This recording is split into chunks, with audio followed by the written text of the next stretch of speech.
before I use the piece that I'm actually going to put the pinhole in,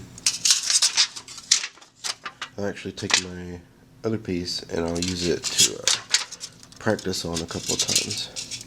Now, because I have a special way of doing mine, I kind of like I don't want to have to worry about this red part from the can. So I want this part to be the part that faces away from the camera, the outside. It's the prettiest. So the way I like to make a pinhole is I first start with a ballpoint pen. Now the thing is it's not going to make a hole, and we don't want it to. The first thing you're going to do is you're going to set the pen down and then just press. Nice and firm, quite a bit of pressure. Don't worry about the ink, it doesn't matter. And then what you did is you just made a little bit of a dimple that rises up out of the metal.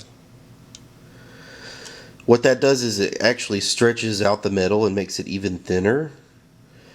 And then it also gives you a curve that when you do the next couple of steps, you're going to have a really nice pinhole where the edges on the inside are going to be very sharp.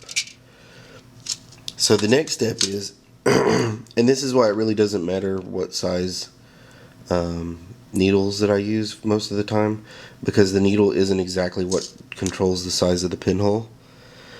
I just take the needle, put it in the middle of the dimple, and give it a nice light little push.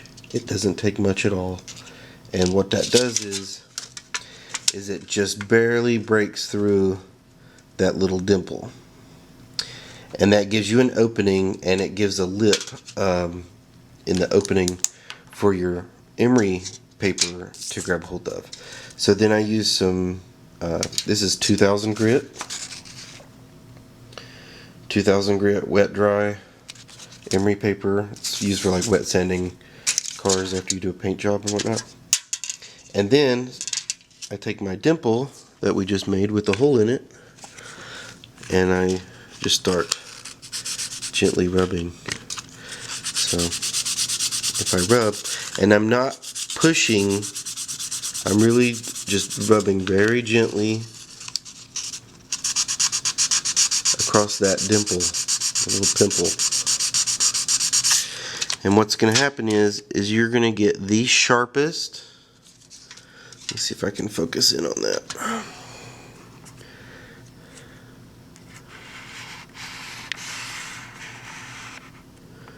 You're going to get the sharpest pinhole in the world. And you can make pinholes this way. You can make pinholes very small too, and the smaller you make the pinhole, lots of times the sharper the images appear.